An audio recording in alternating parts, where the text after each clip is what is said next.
Come and shoot the breeze with myself and guests as we deep dive into some topics that may just pin your eyelids right back.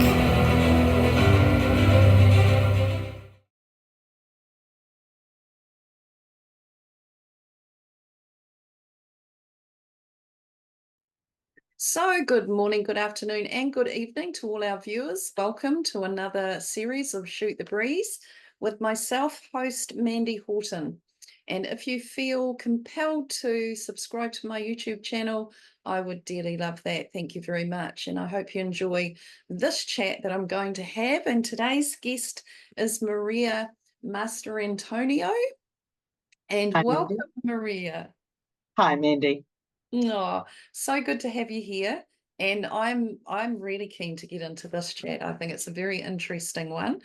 And I'm sure the viewers and listeners will be very interested themselves.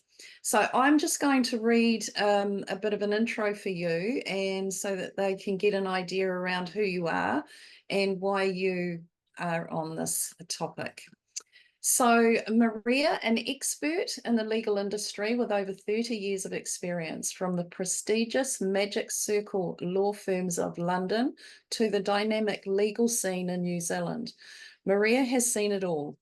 Amidst the chaos of legal proceedings and paperwork, she recognises an opportunity for something extraordinary and has created a consulting business and virtual back office resources for law firms throughout New Zealand.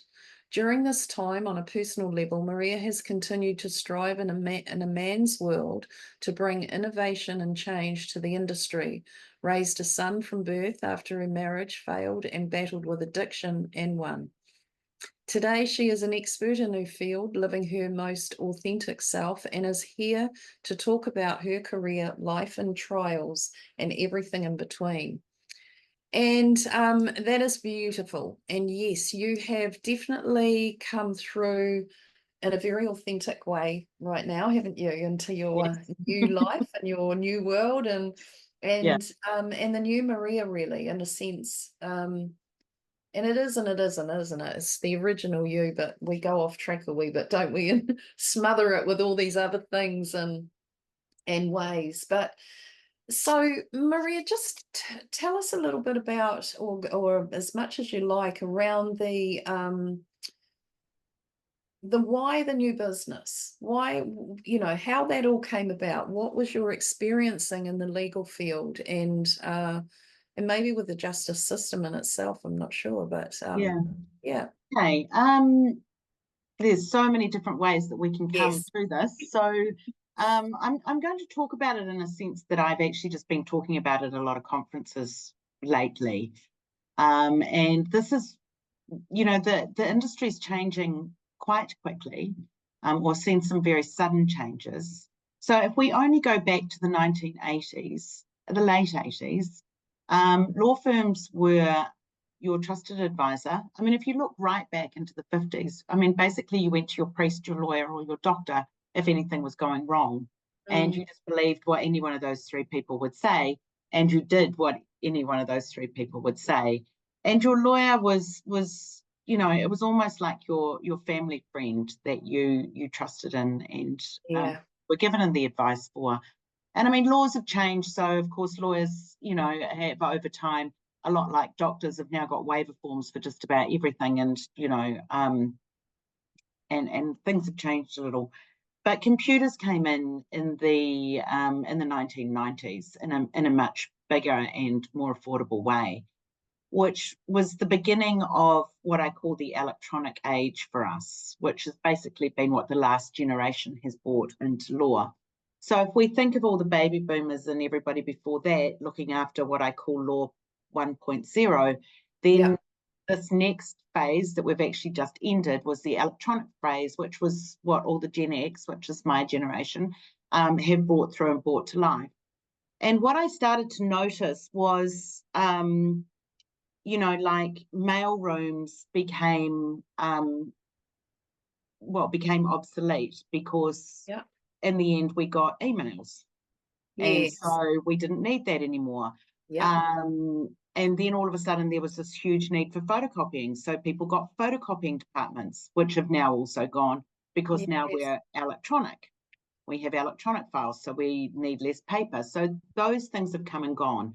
And then there's things like, we systematized and made all our documents electronic, and so that we could work with them better and faster and all the rest of it. But it became, in this age, we've become disconnected from our clients versus what the connection we used to have before that. And we became an effective machine, right? Yes. And we have done very well. Internet banking and all the rest of it has made things, faster, but again, disconnection because there's less human reaction. Yeah. So, of course, what is going on next? And we're right on the birthing of this, because in 2017 was our first boost of technology, which really changed the system quite a lot. And also, and of course, from 2021, and then recently with ChatGPT in 2023. Yeah. So they were the 3 times that we've seen what we call technology balloons. And so we're right on the verge of it. So it's the next generation that's going to see us through, the millennials who were raised in the data digital age, and they're the ones that are actually going to push us through. But what we need to do is we actually need to look back first, and we need to go, how did we create that connection, and how were we the trusted advisor? And then how do we bring all that good stuff along with us in version 3.0 that's on its way forward? Mm-hmm. And of course, when we were talking, and I was in a room with Mandy with a lot of girls who had not been in legal, and so people started asking me about Me Too and all the rest of it. So now that I've explained what happened work-wise in the office, what has happened with the culture of law. And look, the reality is that prior to the mid-90s, it was a male's career. It was seen as a man's career. Yeah. But somewhere in the late 80s, maybe after the financial crisis, which it wasn't a financial crisis, it was the stock crisis. Yeah.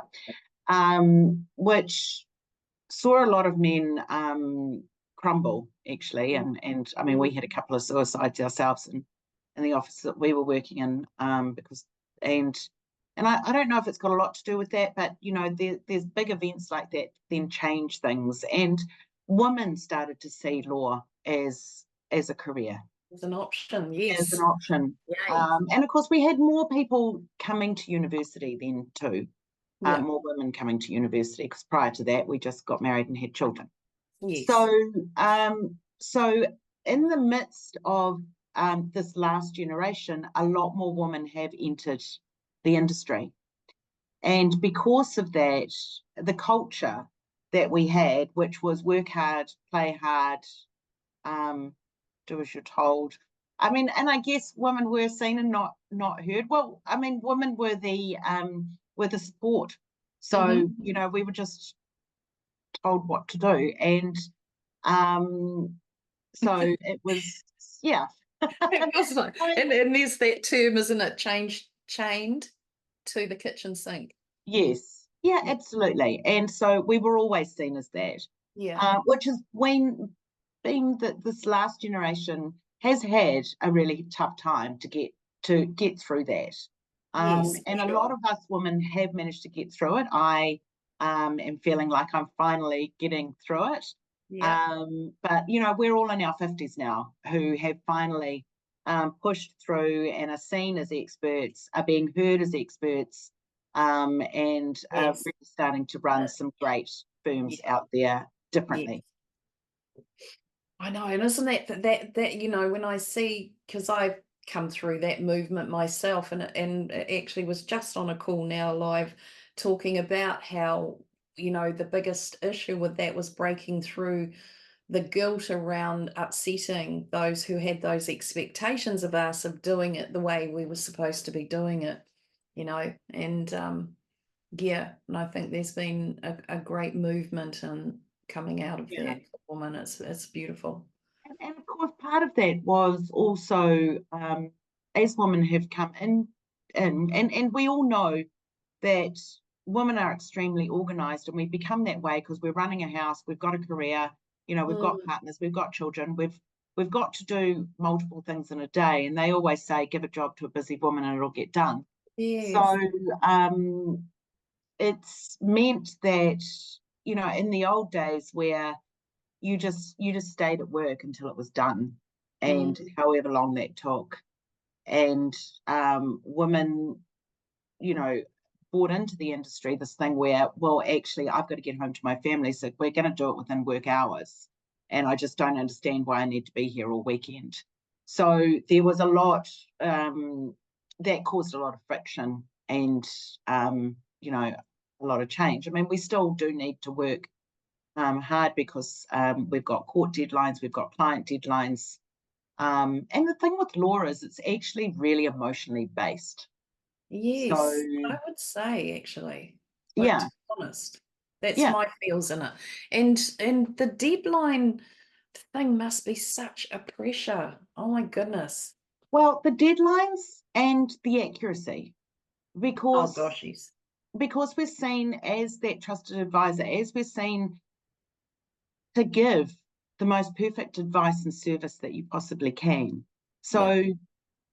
So, we're all in here with this thing where we can't afford to be wrong, No. which actually becomes a very difficult thing to live with, even in relationships, because you Oh, kind of take your work home, don't you? And all of a sudden you become a partner that can't afford to be wrong, yeah. um, which just puts a lot of stress on all areas of your life. And it attracts a certain type. We've all got quirky minds. We're all Yeah. probably on the edge of something. Yeah. Yeah. Because you need to have that type of brain, I think, to understand and to, or what I say, go down all those rabbit holes to understand all the directions of which this piece of advice could take, and then, bring it back round And to sort of come back again, yeah. this is Mm-hmm. what we're actually going to do with all Mm, those rabbit holes, and this is the only tunnel out, right? yeah. So, and we're going to build that tunnel, and here we go. So, um, I mean, what does that mean as a culture? Um, it it can be an intense culture to work in as Mm, well. And like I said, because you've got that work hard, play hard, need to be right, can't afford to be wrong, constant need for perfection, yeah. it can create a situation where, well, and we love fine things. Mm, I mean, in law, we can afford fine things. So fine dining, fine homes, fine everything.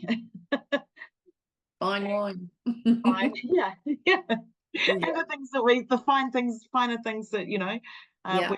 we won't put names to. So Yeah. it's, and because there's that constant need, then there's the constant need, there's just as much need for escapism from this intensity.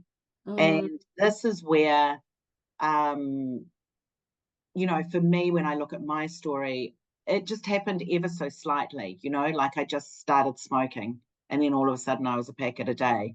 And I yeah. love my work. So I worked all the time, but it became an obsession, because Yes. I just loved it. I mean, we all do love this industry. I mean, it's got so much complexity, it's got so much challenge. It's really, it's Yeah. great. Yeah. But it can also drive us in that direction. And then, of course, like I said, there was fine food and there's fine wine. And of course, I get to see ways of living that I had not seen previously. And of course, I want that now. Right. So just before you know it, or before I knew it, by the time I'd got to 25 and 27, which is when I was working in the Magic Circle in London, where there's even more alcohol and more food Yes. and longer hours and bigger parties. It's really it is my life now, and Yeah. I didn't see anything wrong with it. Um, No, and you I mean, wouldn't. You wouldn't. You'd just be having fun, and it's like you're saying, the escapism thing. Yay! I don't have to think about all that. I could just do this, and yeah, yeah, yeah, and I mean, obviously, the laws have changed a lot. Like we were saying that when we were 17 and we were office juniors and we're drinking with everybody on a Friday night until 12 or 1 o'clock in the morning, and then we're given taxi checks to get home, yeah, which was our employer being responsible for us. And obviously all that has changed now.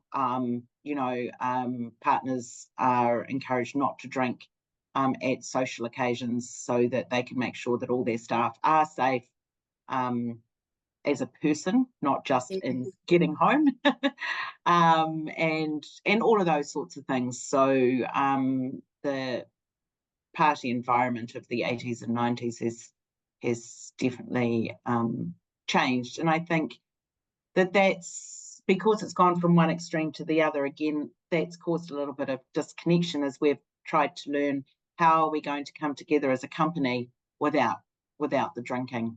yeah, yeah, And yeah, just yeah, that sort of thing. I mean, look, firms still well, all companies still have, corporate events and all the rest of it, and there's yeah. alcohol there, but obviously since Me Too, it's law kind of went under the microscope. So Yeah.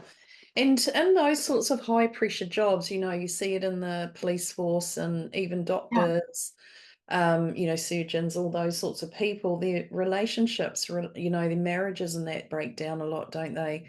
From the, no hours at home basically, and probably that sort of lifestyle as well, where they're maybe narcotizing a wee bit, you yeah, know, all sorts. And it is through the pressure and, like you say, the emotion, because that's definitely what takes us into, and I know when yeah, in my younger years, it wasn't because I was in a high pressure job. It was yeah, just because I was the person I was in the sense of this work that I do, that I was trying to numb it all away and all of that as well. yeah, So of course, smoked some stuff and drank some stuff, and yeah. you know, and it, and Took it some things. it did Yeah, totally, and it was like, yeah, that just numbed everything down, and I didn't have all the chatter going on and all the stuff. So, yeah, it definitely is, and I mean, I see it a lot. I think it's heightened today, actually, in this world now. You yes. know, totally, but it's Well, always been.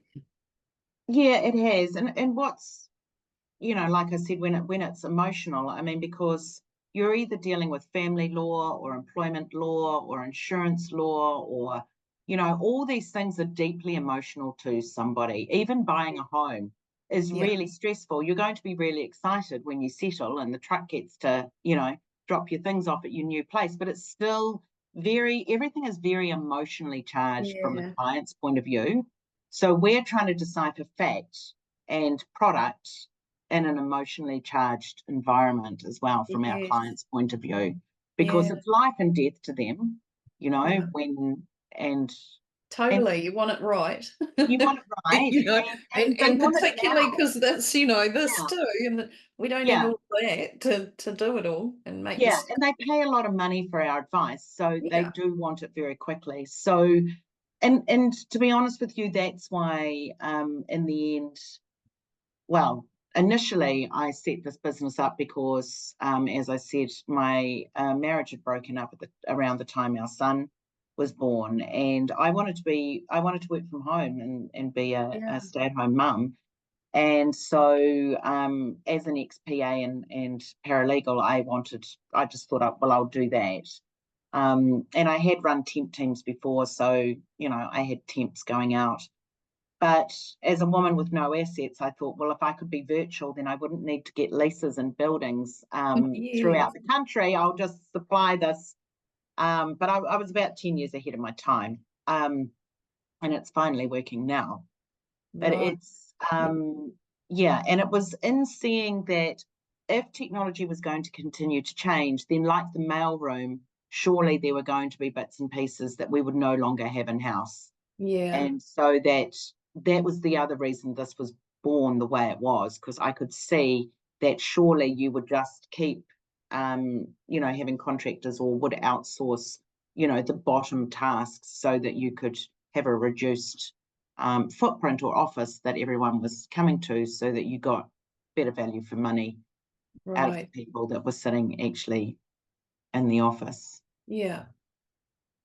So yeah, Mm.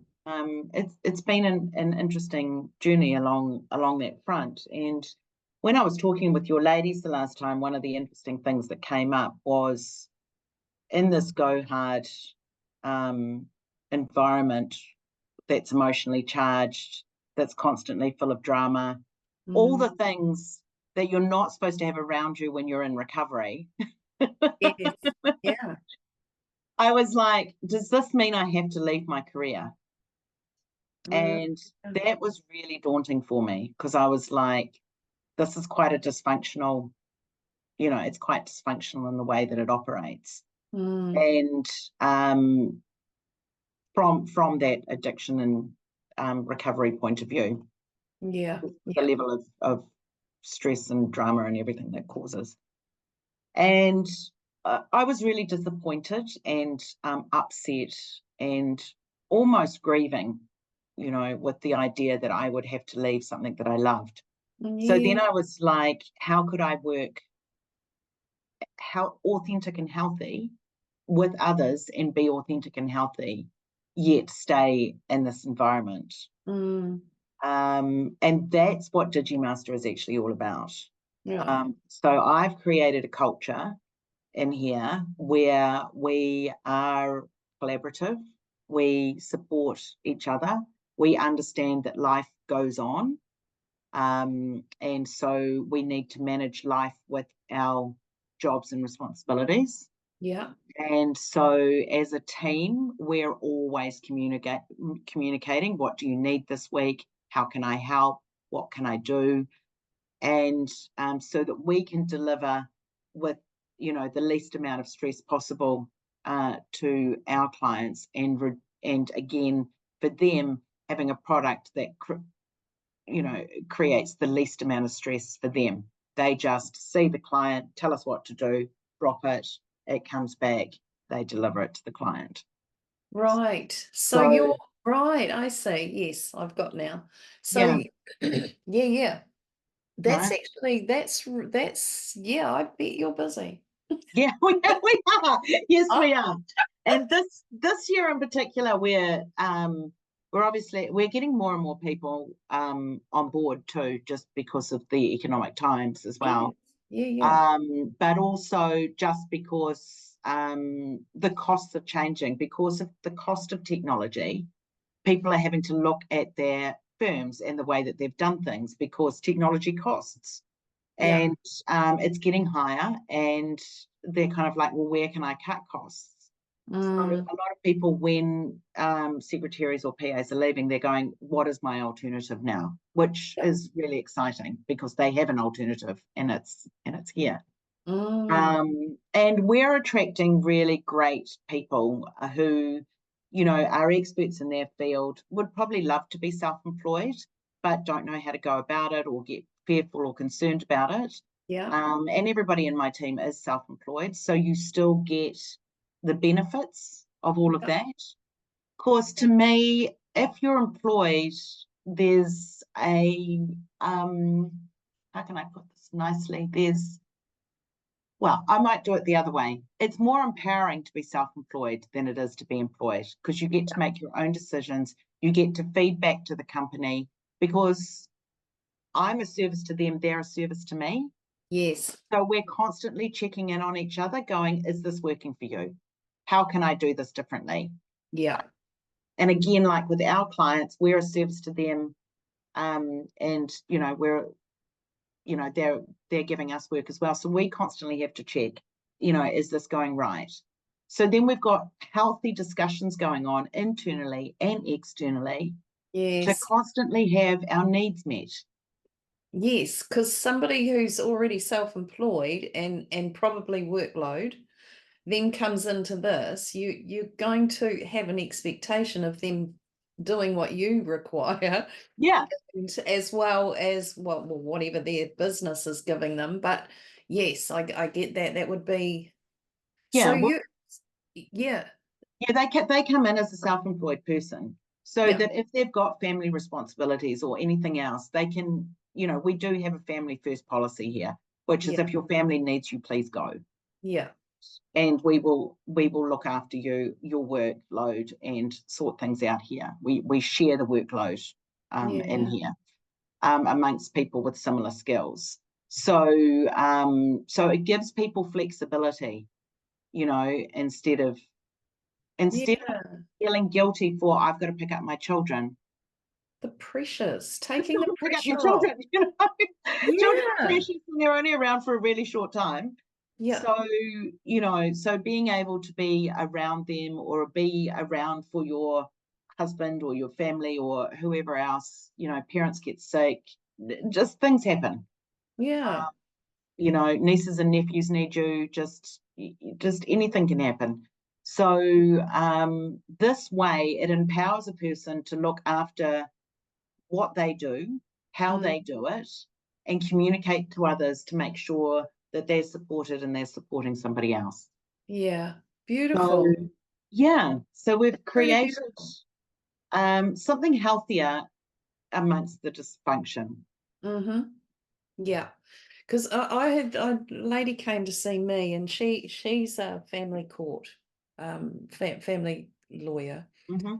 and she's just so broken, Yeah, like so broken. She's was so overloaded, but yeah, also, and this is sort of, I don't know how much you can go into this at all, if anything, but it's the system also, like yes, it it's is. not honoring. And she's finding that even those who she's trying to help, or they're trying to, because she's got others that work for her Yeah, as well. But for those who they're trying to assist, they're not like they're okay. finding I'll tell you what's going on. the aggression and all the stuff that's coming through from them, because a lot of them are, which is are addicted to something. They're doing this lifestyle that's Yes. creating this rift, which they're trying to help them through, as well as with the whole family issue. And then they're getting all this aggression because they're trying to help them. It's weird. They're pushing them away as well. It's hard. Yeah, look, I think I mean meth use in New Zealand Yeah, is very undeniably an issue, right? totally is. Um, along with alcohol still, Yeah, but meth use is definitely, because meth use obviously makes people unpredictable. yeah, And so the hardest part for actually our mental health lawyers and our family lawyers, and to some extent our employment lawyers, is the yes, use of meth on jobs. yeah, And what's happened too is, so like you say, it's destroying relationships, work relationships, personal relationships, and people. yeah. Which is why they're ending up in and out of hospital, on the mental health Mm, system. Um, there's not there's not enough resources. no, We're totally not. behind in our courts. I Yeah, think one of the hardest and saddest parts about even our criminal justice, like for the criminal barristers as well and yeah, solicitors, which is the same for the family court ones too, where we've got domestic violence occurring because of alcohol or drugs or both, or um, and it's extremely common, is that we've got to wait a long time for our hearing dates, right? So in the yes, meantime, we're still trying to deal with parenting orders and all the things that we can put in place without that final hearing date. yes, So you're yes. you're trying to negotiate with people who are being dysfunctional and unreasonable and emotional, Yeah, on an emotionally, like I said, all parts of law are deeply emotionally led. So, Yes, totally. um, so it Gosh, is really difficult for the lawyers. And then of course that's passed down onto us, right? It's like any relationship, it's kind of like you end up beating the dog beneath you type thing, right? yeah, So we're the yeah, ones that get yelled at for, well, not yelled at, well, we used to get yelled at. Somebody answer that phone, you're getting fired. Or I need this now, and that comes from the pressure that's coming from the client, yeah, and for the majority of the time we can all sit here and understand, like I said, that dog thing that I was talking about before we started. yeah, yeah, The essence of a dog is its loyalty, but it's continued to be unconditionally supportive despite, yes, the way it's treated, yes, yeah, right? Which is yeah, basically what lawyers are doing as well. They're being unconditionally supportive regardless of how they're being treated. absolutely. And it is really hard to be facing that kind of work day in, day out, and you just go from file to file and what we call hospital case to hospital case, Yeah. where you're trying to help these children and families. Mm, Because unless there's an immediate physical or extreme mental harm to the child, then there's very or the people involved, there's very yeah, little that can be done until we just go through those processes. yeah, And I think in our criminal court, well, and when it comes to criminal cases, the hardest part there is again the weight. So you finally get the courage to um, ring the police and start the process, and then you get your lawyer and you start building your case, and then you've got to wait 2 years before it's heard. So yeah. then your life moves on for 2 years, and then you've got to come back and you've got to go re-traumatize yourself Isn't it all all again? over Yes. again, Ah, purposely, re-traumatize yourself all over again just to get through that hearing. yeah. So I know that they're going through a project at the moment where they're trying to make everything electronic, and I guess that will help. I don't know, whether more judges and longer sitting courts, Yeah. Well, there is was, yes, sorry, but there were screens up in courtrooms I've been in, and they've had people on screen rather than in the room. I don't know if yeah. is that what you're meaning? That sort of thing? Um, yeah, well, no, yes, they're talking about making it quite, yes, that is one part of it. We do that Right. in family court environments, or in criminal environments where the victim doesn't want to be in the same room as the Yeah. perpetrator, which is Yeah. completely fine. And so Mm, you do it via video link. yeah. So just to keep people as safe as they possibly can Yeah. in those environments. But I'm also talking about just the whole back office of it becoming electronic, Yes. because at the moment it's still very law 1.0, Yeah. It is. Yeah. right? So it needs to. So the hard part for it is the big jump that it has to take Mm, now, yeah. um, to then fit in with everything else that Yeah. the industry is doing. It's a shame. Like, this lady is such a beautiful person, and I know she's done some amazing work with families, and now she's just so worn out. But the part that's disturbing her the most is that she felt like she was a light bearer in there. Mm. That there was some light in it, but now she said, it's just not. I can't make any difference. I'm not making a difference in any way. One, Mm, because the system's slow, not yeah, getting what she requires, like when it's needed, all of that. Like, there's so much she was saying yeah. involved The without. well, the add-on. I mean, how are we going to get help? How are we going to get these men Yeah. into programs so that they, are less violent? How are we going to get women? Well, and women are violent too. How are we going to get Yes. men and women into programs to, help them through their anger and their trauma and everything Yeah. else that, because they're really just addicts playing out their Totally. addict behavior, Yes. because of the trauma that they've been through, Yeah. um, and that they're just sitting in this repetitive cycle of it's the record that doesn't end for them, you know. Totally. That's Um, totally it. And then they end up in jail and it's the same thing. They come out and they're just they no just better keep, off. yeah, It's no, they just keep going yeah, through and through.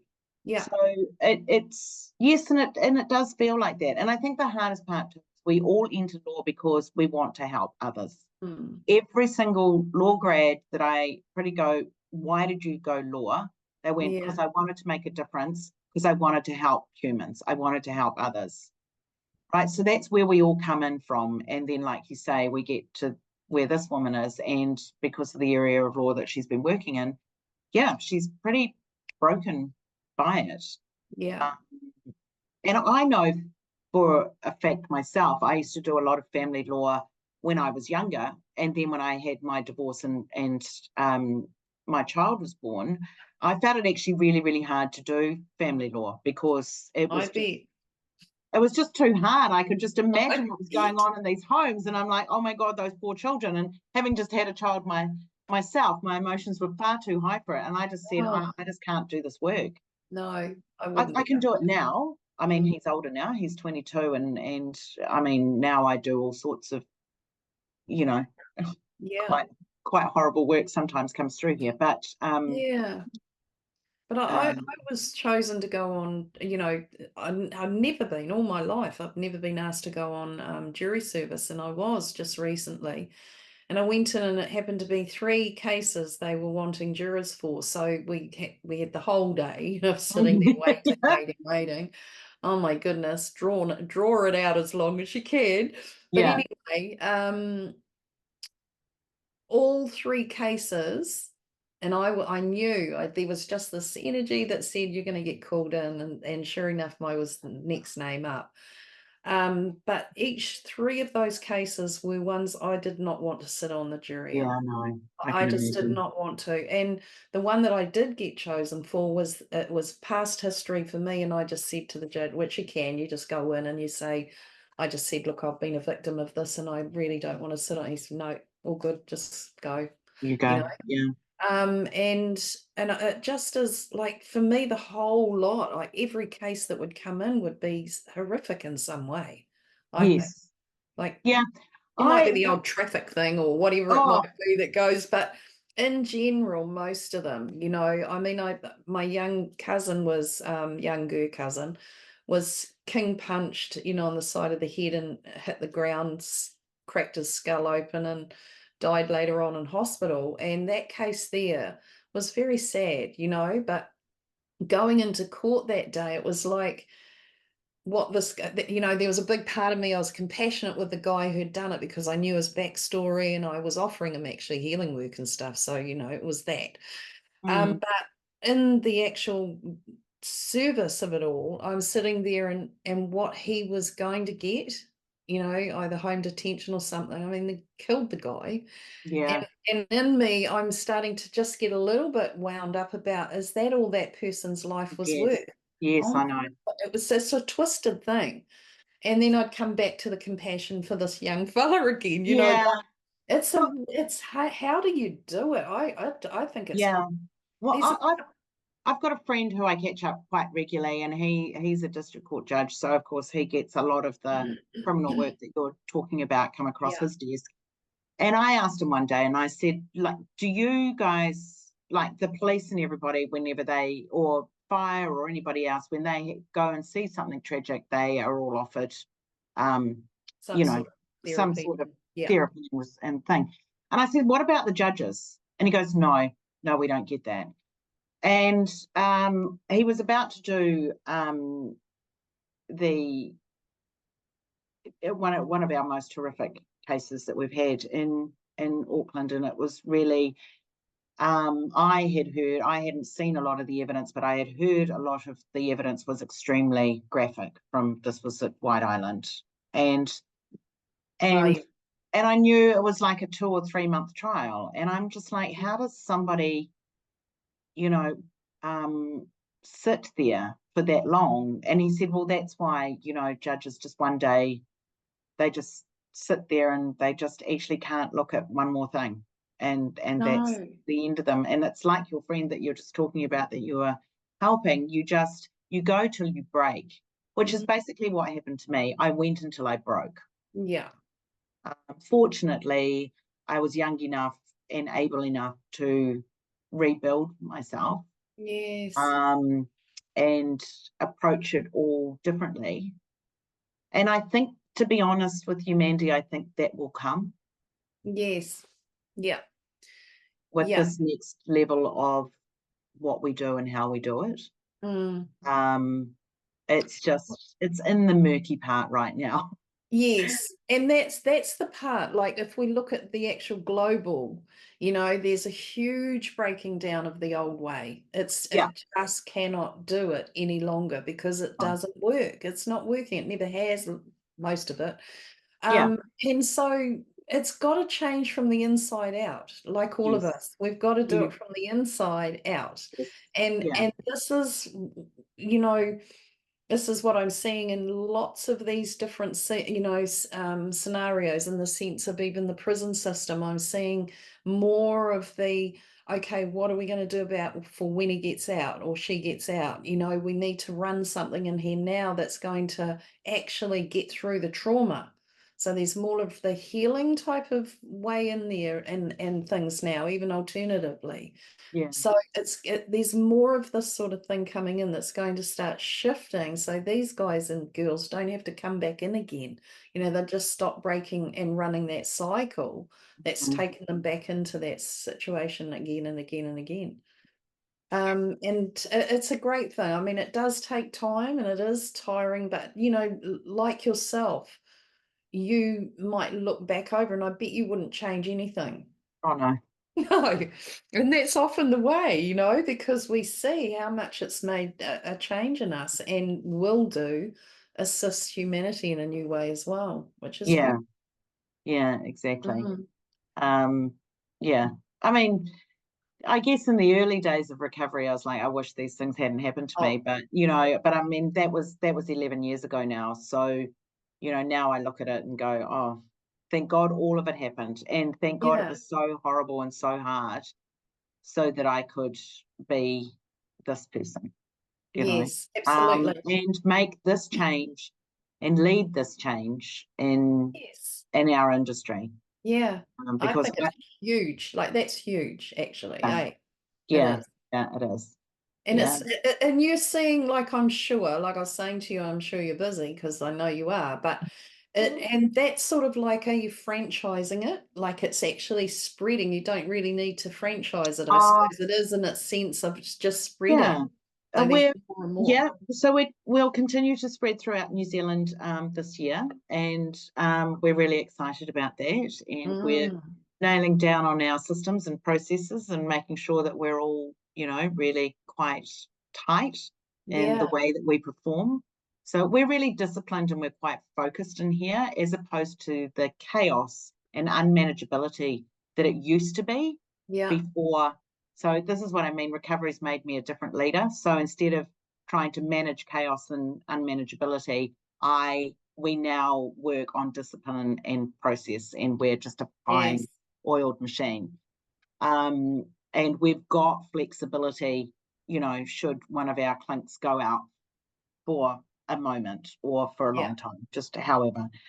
Um, and yeah, so we Mm. are doing that next year. I've already been planting seeds to do the same thing in Australia. Oh, great. So yeah, so I've been to a couple of conferences. In fact, I've got another Australian law firm I'm talking to this afternoon. So I'm really excited Wow. about that. And should we continue to do well and be ahead of the curve, then we will look to Singapore and the UK Mm. to that. Oh, So it's very exciting. It is that's so very exciting.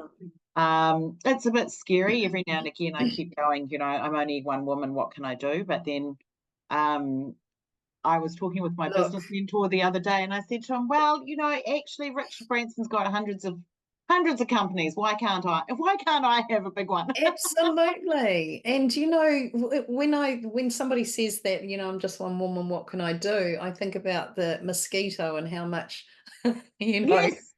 Oh my goodness. So, and what I love about this type of innovation too within is that it just magnetizes the right people back. Yeah, So all of yeah, that's it just does. flowing into this expansive beauty, eh? It's a Yeah. great good on you. And Yeah, oh, it's really nice because my team are talking to their friends and everyone's going, "You look so much happier. Like, what are you doing?" yeah, And they're like, "Oh my God, I'm so busy." But they love what they do because we actually all love what we do. It was just the yes. environment we were doing it in. Yeah, for sure. It's often the way, isn't it? Yeah, It is, it's changing it. I know for myself, just doing, and burning out and actually really not just getting anywhere, to be honest. And then a breakthrough with the burnout. There was a breakthrough that just changed the whole way I work. It's just different and it flows and it's so much better. yeah, It's that mental drive that we have, and we have to do it this yes, way. And actually, show me a new way. Show me one that works better. It's yes, like I kept saying, I can't do it like this any longer. How do I yeah, change this? And it took a question of how do I change this for it to actually come and show me how I can change it. mm, It's a bit drastic, but it had to be really because it had to break through mindset does and expectation of myself and all these things, and habit. which is what you're doing in the system Mm, itself, in that mm, industry. And that's a huge mission, yeah, but because you're aligned and it is something that's again changing from the inside out, it's an internal job, then that just it actually flows really easily. It can yeah, be done in such a simple way and it just flows. And I can feel that in you. I can see it in you actually yeah. from when I saw you last. So it's Thank a it's a you. beautiful thing and good on you because Mm, it takes courage to shift yeah. yourself into, but sometimes we're sort of forced. It just happens, eh? There's no real planning there. Oh my God, I didn't know that this was gonna happen. But Minute there's this yeah, breakthrough that just is beautiful. So yeah, yeah, no, it is. I love it. Yeah. And where can people find you, Maria? Like, how do they get in touch with you if they wanted to join your business and Oh, come? okay. Yes, well, they could email me, Maria at digimaster.co.nz. You can check out our website, digimaster.co.nz. And yeah, and that's got all my phone number and everything else. I'm on LinkedIn as well. If anybody wanted to find me, Maria Master Antonio on LinkedIn. And yeah, I get lots of emails and lots of messages. I will get back to you. Sometimes it just takes a little while. Um, Yeah. but yeah, just even if you, whether it's you want to join my business, you want to know how I made the changes, or if you're a law firm or a lawyer who wants to do things differently, then yeah, Mm, sure, by all mhm. means, Beautiful. get in touch. Yeah. Great stuff. And I love your name, Master. It's like you mastered, and now this is what's coming through. It's so great. I love it. Yeah, yeah, So, thank so you.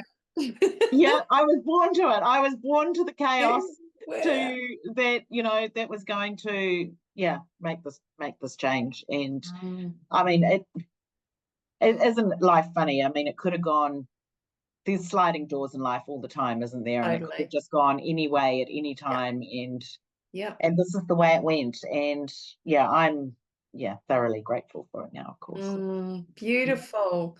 Well, I personally am definitely grateful. Not that I ever have anything to do in that system at all, but Yeah, I just know the pressure it puts on a lot of other people, and I've seen it. yeah. I've been through that at different times throughout my older life, but it's Mm, like I can see and feel this is absolutely outstanding and so needed in this time and this, what I want to say, the new world, building into this new world, this new yeah, way, all of that. It's just such a cool thing, and I just yeah, great stuff, and well done you, honestly.